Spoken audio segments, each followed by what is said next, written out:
இந்த மார்ச் 8 தொடங்கி இந்த மாதம் முழுமையும் பெண்களுடைய மகளிர் தின விழாக்களை நாடு முழுவதும் கொண்டாடி கொண்டிருக்கின்ற அந்த நல்ல வேளையில் கோரிக்கை தினமாக முழக்கத்தை முன்வைத்து சர்வதேச மகளிர் தின அந்த நிகழ்வில் பெண் படைக்க, நியாயமான உலகை படைக்க, வன்முறைக்கு எதிராக அணி திரள்வோம். கூட்டு பாலியல் வன்புணர்வுகள் இன்றைக்கு அதிகரித்திருக்கிறது. நேற்றைய தினம் தூத்துக்குடியிலே 12ஆம் வகுப்பு படிக்கின்ற மாணவி பாலியல் பலாத்காரத்திற்கு ஆளாக்கப்பட்டு படுகொலை செய்யப்பட்டாள் என்று இன்றைய தின செய்திகள் வந்து கொண்டிருக்கிறது. இது தூத்துக்குடியில் மட்டுமல்ல, எல்லா இடங்களிலும் 3 வயது குழந்தை முதல் 80 வயது மூதாட்டி வரை வயது வித்தியாசம் பாராது பெண்களுக்கு இழைக்கப்படுகிற கொடூரங்களும் கொடுமையும் வன்முறையும் இன்றைக்கு அதிகரித்திருக்கிறது. எனவேதான் வன்முறைக்கு எதிராக பெண்களே அணிதிரள வேண்டும் என்ற முழக்கத்தை இந்திய மாத தேசிய சம்மேளனம் முன்வைத்து போராடி கொண்டிருக்கிறது. பெண்களுக்கு எந்த வகையிலே கொடூரங்கள் நிகழ்ந்தாலும் அதை அனுமதிக்க முடியாது என்ற அடிப்படையிலே போராட்டங்களை தொடர்ந்து நடத்தி கொண்டிருக்கிற இந்திய மாத தேசிய சம்மேளனம் தொடங்கப்பட்ட போதே அது போராட்ட தினமாக தொடங்கப்பட்டது. 1954 ஜூன் 4 தொடங்கப்பட்ட இந்த இயக்கம் பேரியக்கம் பெண்களின் வாக்குரிமைக்காக போராடியது, பெண்களின் சமத்துவ உரிமைக்காக போராடியது, பெண்களின் சமூக நீதிக்காக போராடியது, பெண்களுக்கு எதிராக இழைக்கப்படுகிற கொடூரங்களுக்கு எதிராக போராடியது. அது வரதட்சணையாக இருக்கலாம், வரதட்சணை சாவுகளாக இருக்கலாம், ஜாதிய ஆணவ படுகொலையாக இருக்கலாம், பெண்களுக்கு இழைக்கப்படுகிற கொடூரமான வன்கொடுமைகள் எந்த வகையில் வந்தாலும் அதை எதிர்த்து போராடுகிற இயக்கம் இந்திய மாத தேசிய சம்மேளனம். அந்த அடிப்படையிலே சமுதாய மாற்றத்திற்கான போராட்டத்திலே மக்களுடைய அடிப்படை வாழ்வாதார உரிமைக்கான போராட்டங்களை இந்திய மாத தேசிய சம்மேளனம் தொடர்ந்து நடத்தி கொண்டிருக்கிறது. அந்த அடிப்படையிலே தான் இன்றைக்கு சிலிண்டர் விலை உயர்ந்திருக்கிறது. 60 ரூபாய். நாம சமைக்கிற வீட்டில் சமைக்கிற அந்த சிலிண்டருக்கு விலை 60 ரூபாய் உயர்த்தப்பட்டு 954 ரூபாயை எட்டி இருக்கிறது. வீடுகளுக்கு வரும்போது 1000 ரூபாயாக சிலிண்டருக்கு செலவழிக்க வேண்டிய நிலையிலே நாம் நின்று கொண்டிருக்கிறோம். அந்த சிலிண்டர் விலை வீட்டுக்கு உபயோகப்படும் சிலிண்டர் விலை மட்டுமல்ல, இன்றைக்கு வணிகத்திற்கு பயன்படுத்தக்கூடிய சிலிண்டர் இன்றைக்கு 114 ரூபாய் 50 பைசா உயர்த்தப்பட்டு 2000ற்கு மேற்பட்ட ரூபாய் கொடுத்து வாங்கக்கூடிய நிலைக்கு தள்ளப்பட்டதன் விளைவு இன்றைக்கு செய்தித்தாள்கள், இன்றைக்கு பத்திரிகை செய்திகள், இன்றைக்கு டிவிகள், சமூக வலைதளங்களில் எல்லாம் என்ன செய்திகள் இப்போது வந்து கொண்டிருக்கிறது? உணவகங்கள் மூடப்படுகிறது, உணவகங்களுக்கு வேலை இல்லை, சாப்பாட்டு கடையெல்லாம் மூடிட்டா இன்றைக்கு அந்த கடையை நம்பி வேலை செய்கிறவர்கள், அந்த தொழிலாளிகள் மட்டுமல்ல, உணவகங்கள் வெளியிலே தங்கி வேலை செய்பவர்கள், பணியாளர்கள் கூலி வேலைக்கு சாப்பிட்டுட்டு காலை உணவு அதுதான். ஏழை தொழிலாளிகளுக்கு காலை உணவு ஒரு டீயும் ஒரு வடையும் தான். அதை சாப்பிட்றதுக்கு கூட இன்னைக்கு வழி இல்லாம கடையை மூடிட்டாங்க. புரோட்டாவா இருக்கலாம், பிரியாணியா இருக்கலாம், அது இன்னைக்கு ஒரு குறைந்த விலை உணவாக மாறி இருக்கிறது. சாப்பாடு கடையில் போய் உட்காந்து சாப்பிட்டா 150 ரூபா பில்லு போடுறாங்க. ஹோட்டல்ல பெரிய ஹோட்டல் போனா 250 ரூபா வரும். ஆனா இன்னைக்கு சிலிண்டர் விலை இல்லைன்னா ஹோட்டல்லாம் மூடிடுவாங்க. அப்ப சாதாரண மக்களுடைய உணவு எது? புரோட்டா தான். போற போக்கில் 10 ரூபாய்னா 2 பரோட்டாவை சாப்பிட்டுட்டு 2 பிள்ளைங்களுக்கு கட்டிட்டு போகக்கூடிய ஒரு எளிய உணவா இன்னைக்கு பரோட்டா மாறி இருக்கானா? இந்த சிலிண்டர் விலை உயர்வால் இன்றைக்கு பரோட்டா கடையும் பிரியாணி கடையும் மூட போறாங்க, ஹோட்டல்லாம் மூட போறாங்க. எல்லா ஹோட்டலும் மூடியாச்சு. நகர்ப்புறங்கள்ல தொழிலை நடத்தி நம்பிய முதலீடு போட்ட தொழில் பண்ற சாதாரண ஏழைகள், சாதாரண நடுத்தர மக்கள் இன்றைக்கு வாழ்வதற்கான வழியில நெருக்கடியை சந்திக்கக்கூடிய நிலை வந்திருக்கிறது. இப்ப என்ன ஆச்சு அப்படின்னா, ஏன் இந்த விலை உயர்வு அப்படின்னா, மோடி சொல்றாரு அமெரிக்கா ஈரான்ல போர் நடக்குது, பாலஸ்தீனா காசாவில் போர் நடக்குது. இப்ப எண்ணெய் வளைகுடா நாடுகள், எண்ணெய் உற்பத்தி செய்யக்கூடிய வளைகுடா நாடுகள்ல இன்றைக்கு போரினுடைய தீவிரம் பாதிக்கப்படுகிறது. அங்க போர் நடந்தா இங்க என்னன்னு கேட்பீங்க என்று சொல்லுவீங்க. மானாமதுரையில மழை பெய்யா மானாமதுரையில கொடை பிடிப்பாங்கன்னு எங்களை கேலி பண்ணுவாங்க. கம்யூனிஸ்ட் கட்சி போராடும். எங்கே போர் நடந்தாலும் பாதிக்கப்படுறது மக்கள், கொல்லப்படுவது பெண்கள், குழந்தைகள், மக்கள், பொதுமக்கள். அப்ப அங்கே அந்த போரை நிறுத்தி அமைதியான வாழ்க்கை வேண்டும் என்பதற்காக இந்திய கம்யூனிஸ்ட் கட்சி, இடதுசாரி கட்சிகள், அதே மாதிரி இங்க இந்திய மாத தேசிய சம்மேளனம் போராடுவாங்க. நான் கடந்த 2 நாளைக்கு முன்னாடி ஈரான் மீது குண்டு போடுகிற அந்த இஸ்ரேலை போரை நிறுத்தி, அமெரிக்காவே இஸ்ரேலுக்கு துணை போகாதே, மோடியே அந்த போருக்கு ஈரானுக்கு ஆதரவாக நில்லு, இஸ்ரேலை கண்டின்னு சொல்லி போராட்டம் நடத்தினோம். நாங்க எல்லா இடங்களையும் நடத்தினோம். அப்ப சொன்னாங்க, இங்க போர் நடந்தா, அங்க போர் நடந்தா, இங்க ஏன் போராடுறீங்கன்னு கேட்டாங்க. இப்ப அந்த போரினுடைய விளைவு என்ன ஆச்சு? இன்னைக்கு சிலிண்டர்ல வந்து நிக்குது, பெட்ரோல் டீசல்ல நிக்குது, இன்னைக்கு எரிவாயு கிடைக்காது. இப்ப தட்டுப்பாடு வந்துருச்சு.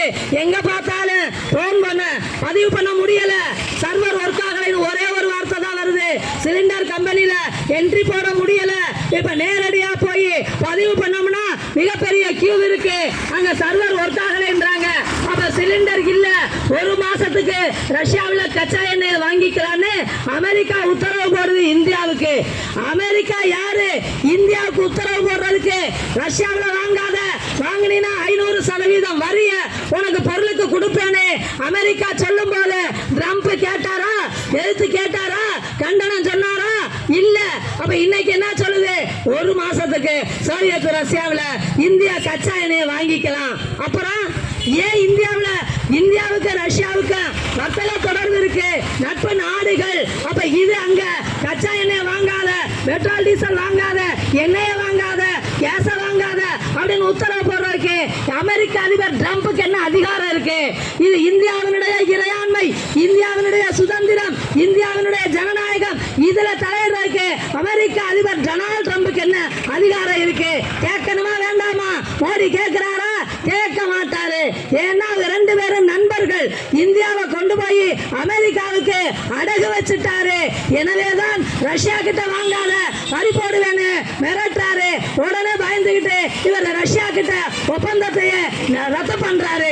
இப்போ நீ வாங்கினா வாங்கணும், நீ வாங்காதேனா வாங்காதேனா, வாங்காம இருக்கணும்னு சொன்னா நீ எங்களுக்கு எஜமானனா? கேட்கணுமா வேண்டாமா? இந்த மோடி ஆட்சிக்கு வந்த பின்னால் 11 ஆண்டுகள்ல பெரிய சாதனை இந்தியா வளர்ந்துருச்சுன்னு சொல்றாங்க. இந்தியா எங்க வளர்ந்திருக்கு? இந்தியா வளரல, வறுமையில தான் இருக்கு. மேற்கொண்டு அமெரிக்க அதிபர் அங்கே கை விளங்கிட்டு, கால் விளங்கிட்டு, ராணுவ விமானத்துல கொண்டு வந்து இந்தியாவில் இருந்த போனவங்க எல்லாம் கொண்டாந்து இறக்கி விட்டாரு. அப்ப பாத்தீங்கன்னா மோடி அங்கே கைய குலுக்கிட்டு இருக்காரு, மோடியோட ட்ரம்போட. அப்ப ட்ரம்ப் என்ன சொன்னாலும் கேட்கக்கூடியவராக மோடி மாறி இருக்கிறார். எனவேதான் இன்றைக்கு இந்தியாவினுடைய அந்நிய கொள்கை, இந்தியாவினுடைய அயலுறவு கொள்கை, எந்த நாடுகள் அணிசேரா நாடுகள் போருக்கு எதிராக அந்த நாடுகளை இம்சிக்கிற, வதைக்கிற, குண்டு போடுகிற அந்த நாடுகளுக்கு ஆதரவாக இல்லாம நடுநிலையோடு இருக்கக்கூடிய அந்த கொள்கையே மாத்திட்டு இன்னைக்கு இஸ்ரேலுக்கு ஆதரவா, அமெரிக்காவுக்கு ஆதரவா டொனால்ட் ட்ரம்ப் இருக்கிறாரு. அதனுடைய விளைவு இன்னைக்கு என்னாச்சு? இந்த சிலிண்டருக்கு வேலை இல்லாம போச்சு. ஏன் நாங்க மாலை போட்டு வச்சிருக்கிறோம்? ஏன் பூ போட்டு வச்சிருக்கிறோம்? அஞ்சலி செலுத்துகிறோம் சிலிண்டருக்கு. ஏன்னா சிலிண்டர் செத்து போச்சு, இந்த சிலிண்டருக்கு வேலை இல்லாம போச்சு. சிலிண்டர் இல்லைன்னா எப்படி அடுப்பறிக்க முடியும்? புகை இல்லாத அடுப்பு, பெண்களுக்கு புகை இல்லாம சமைக்கிறதுக்கு நாங்க எல்லாருக்கும் இலவசமா சிலிண்டரை தாரோம் சொல்லிட்டு சிலிண்டரை கொடுத்தாங்க, அடுப்பை கொடுத்தாங்க. மாசம் 250 350 ரூபா இருந்துச்சு. மோடி வந்த பின்னாடி இன்னைக்கு 1000 ரூபாய் ஆயிடுச்சு. படிப்படியா ஏறிச்சு. ஆனா இப்ப மறுபடி 60 ரூபாய போட்டாங்க. எரியிற கொல்லியில மேற்கொண்டு எண்ணெய ஊத்துனா பத்திக்கிட்டு எரியா. இன்னைக்கு எங்க வயிறு பத்திக்கிட்டு எரியுது. அடுப்பு எரியாது, வயிறு தான் எரிய. சிலிண்டர் விலை ஏறிட்டு போனா விறகு அடுப்பை எல்லாம் காலி பண்ணிட்டாங்க. விறகு கிடைக்கல, சிலிண்டர் இல்ல. ரேஷன் கடையில் அரிசி வாங்கினால வேக வைக்க முடியாது, ஊற வச்சு தான் திங்கக்கூடிய நிலைமைக்கு தள்ளி இருக்கிறதான்னு ஏறி போச்சு. எந்த பொருளும் வாங்க முடியல. கடுமையான விலை உயர்வு விண்ண முற்ற அளவுக்கு போயிருச்சு. அரிசி வாங்க முடியல, பருப்பு வாங்க முடியல, எண்ணெய் வாங்க முடியல, உப்பு வாங்க முடியல, தீப்பெட்டி கூட வாங்க முடியல. எங்க தோழர் சொன்ன மாதிரி அவன் எந்த பொருளும் வாங்க முடியல.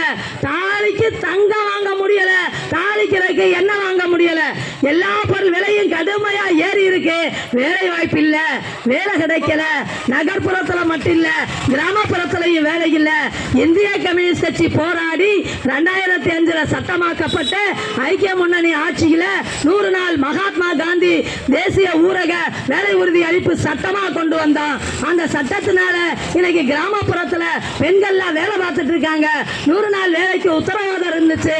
ஆனா இன்னைக்கு அந்த வேலைக்கு மூடுவிழா. மோடி என்ன பண்ணிட்டாரு? அதற்கான பேரையே மாத்திட்டார். மகாத்மான்ற பேரே இருக்கக்கூடாது. மகாத்மா காந்தியை சுட்டுக் கொன்ற நாதுராம் கோட்சே மோடியினுடைய கூட்டத்தை சேர்ந்தவர், RSS சேர்ந்தவர். இந்து சனாதனா இன்னைக்கு சனாதன வர்ணாசிரமம் பேசுறாங்களே, அந்த கொள்கையை இந்துத்துவ கொள்கையை கடைபிடிக்க கூடிய மோடி அரசு தான் அன்னைக்கு மகாத்மா காந்திய சுட்டுக் கொன்னது RSS காரன். அந்த RSS காரனை வளர்த்து விட்டது கோல்வால்கர், சாவர்கர். இவங்க எல்லாம் யாருன்னா RSS காரங்க. அந்த பயிற்சியில அந்த பட்டறையில பயிற்சி எடுத்துட்டு வந்தவன்னு பகிரங்கமா சொன்னவர் தான் நம்ம மோடி. அதனாலதான் இன்றைக்கு மகாத்மாங்கிற பேரை கேட்டாலே அவங்களுக்கு ஒரு வெறுப்பு அரசியல். உடனே இன்னைக்கு பேரை மாத்தி VPG கிராம்ஜி அப்படின்னு மாத்திட்டார். இது நான் சுருக்கமா சொல்றேன், ஏவாயில வர்றத. ஆனா அவங்க வச்சிருக்க பேரு ரொம்ப நீளமா இருக்கும். சமஸ்கிருதத்தையும் ஹிந்தியையும் கலந்து சொல்லக்கூடிய பேரு நம்ம வாய்க்குள்ளேயே நுழையாது. அப்படி பேரே மாத்திட்டாங்க. பேரை மாத்தினா என்ன பரவாயில்ல, ஆனா அந்த சட்டம் இருக்கணும்ல, சட்டத்தை திருத்திட்டாங்க. அந்த சட்டத்துல 100 நாள் வேலைய நான் 125 நாள் தரப்போறேன்னு சொல்றாரு. அது பொய்யே. 15 கோடி படித்த இளைஞர்கள், பட்டதாரி இளைஞர்களுக்கு கொடுக்கிறேன்னு சொன்னாரு. வங்கி கணக்குல போட்டாரா? அந்த மாதிரி பொய் தான் 125 நாளுன்னு இன்னைக்கு சொல்றது. ஆனா அந்த 125 நாளுன்னு சொன்னவரு ஏற்கனவே மோடி அரசாங்கம், ஒன்றிய அரசாங்கம் தான் அந்த சம்பளத்தை கொடுத்தது. ஆனா இன்னைக்கு என்ன அந்த சட்டத்தில் திருத்திட்டாங்க. மத்திய அரசாங்கம் 40%, மாநில அரசாங்கம் 60% போட்டு சம்பளத்தை கொடுக்கணும்னு முடிவு பண்றாங்க.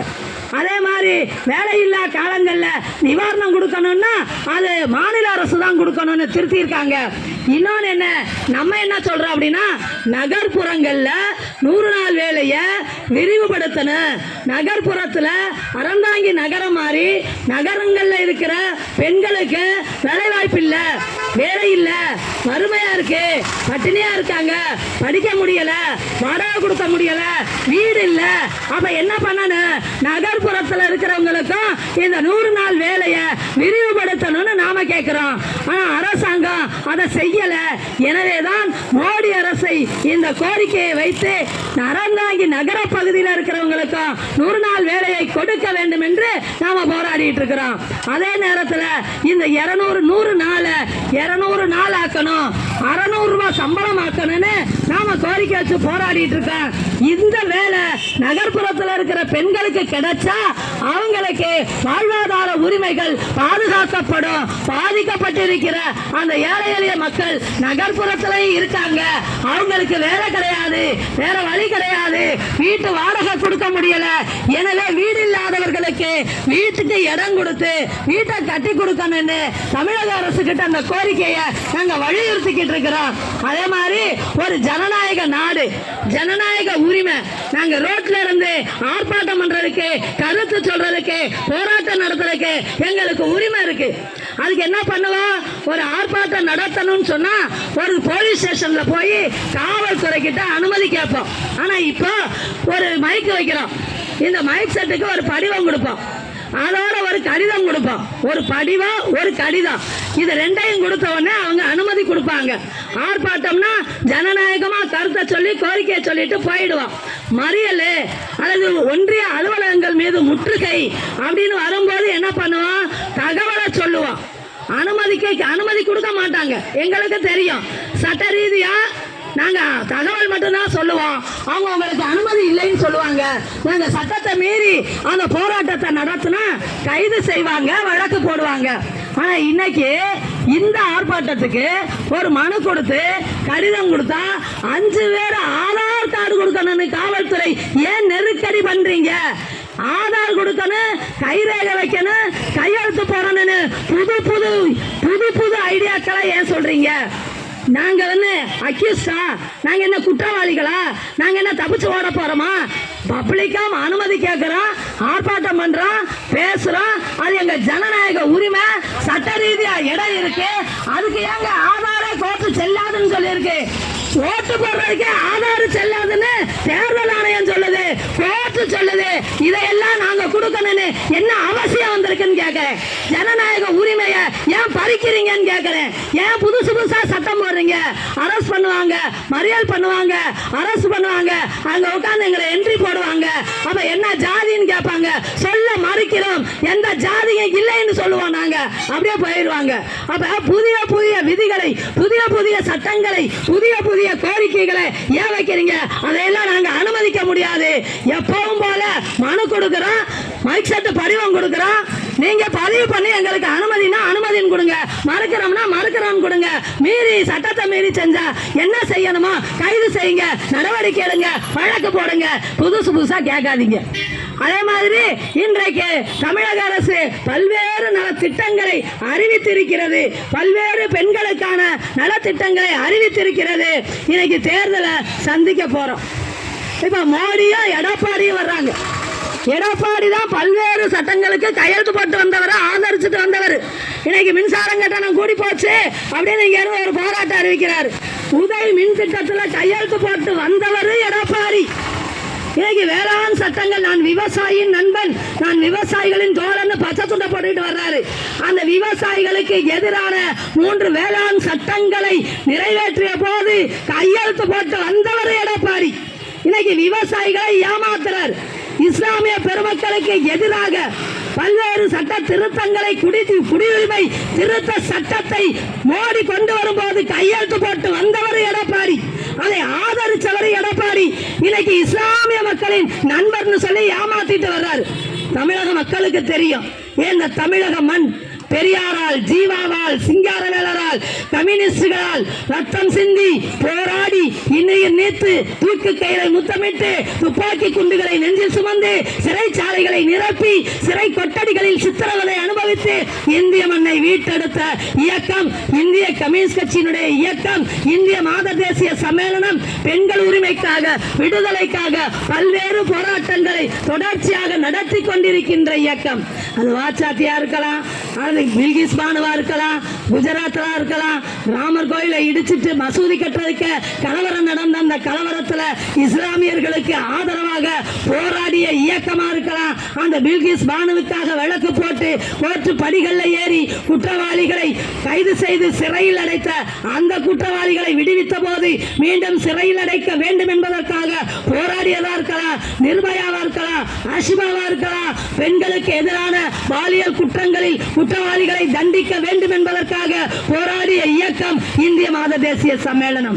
அந்த அடிப்படையில் தான் இன்றைக்கு இந்துத்துவ கொள்கையை அமல்படுத்துகிற இந்திராசன அமைப்போம் என்று சொல்லி இந்துக்களுக்கு எதிராக, தலித் மக்களுக்கு எதிராக, பிற்படுத்தப்பட்ட மக்களுக்கு எதிராக, ஒடுக்கப்பட்ட மக்களுக்கு எதிராக, பழங்குடியின மக்களுக்கு எதிராக தொடர்ந்து பழங்குடியின மக்களை வனப்பகுதியில் இருந்து வனத்தை பாதுகாக்கிறோம் என்ற பெயரிலே அவர்களை வெளியேற்றுகிற, அவர்களை நக்சல் என்று முத்திரை குத்துகிற மோசமான நடவடிக்கையை அங்கே இருக்கிற அந்த வனப்பகுதியிலே இருக்கிற அந்த வளங்களை, இயற்கை வளங்களை கொள்ளையடிப்பதற்கான நடவடிக்கையிலே அங்கே பழங்குடியின மக்களை அங்கே விறகு புறக்கி, மருந்து புறக்கி, அந்த மருந்து செடிகளை வித்து ஜீவனம் பண்ணி கொண்டிருக்கிற அந்த பழங்குடியின மக்களை, மலைவாழ் மக்களை நக்சலைட்டுகள் என்று, தீவிரவாதிகள் என்று முத்திரை குத்தி வெளியேற்றுகிற மோடி அரசு அதுக்கு ஒரு சட்ட திருத்தத்தை கொண்டு வருது.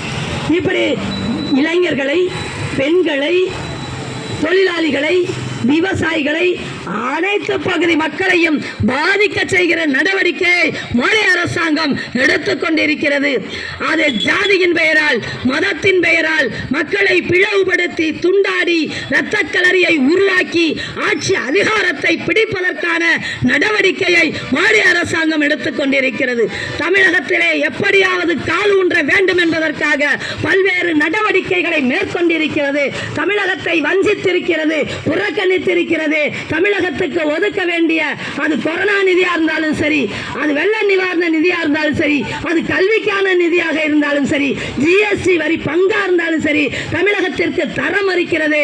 ஆளுநர் மூலம் உடைச்சல் கொடுத்துக்கிட்டு இருந்துச்சு. ஆளுநரை எதிர்த்து இந்திய கம்யூனிஸ்ட் கட்சியும் இடதுசாரி அமைப்புகளும் இந்திய மாத தேசிய சம்மேளனமும் தொடர்ந்து போராடியதன் விளைவாக இன்றைக்கு ஆளுநர் RN ரவி மாற்றப்பட்டிருக்கிறார். ஆனா இங்க வேற ஒரு ஆளுநர் இங்க போட்டிருக்காங்க. ஆளுநர்கள் என்பவர்கள் நியமிக்கப்படுபவர்கள், மத்திய அரசால் நியமிக்கப்படுபவர்கள். இன்னைக்கு தேர்தல் ஆணையமா இருக்கலாம், ஈடியா இருக்கலாம், அந்த வருமான வரித்துறையா இருக்கலாம், அமலாக்கத்துறையா இருக்கலாம், நீதித்துறையா இருக்கலாம். அத்தனை துறைகளும் இன்றைக்கு ஒன்றிய அரசின் கைப்பாவையாக செயல்பட்டுக் கொண்டிருக்கிறது. இன்னைக்கு லட்சக்கணக்கான பேர வாக்காளர் பட்டியலில் இருந்து நீக்கி இருக்கிறார்கள். எல்லா இடங்களிலும் அந்த வாக்காளர் பட்டியல் சீர்திருத்தம் என்ற முறையிலே SIR என்ற அடிப்படையிலே இங்கிருந்து அடுத்த தெருவுக்கு மாறி போயிருப்பான்.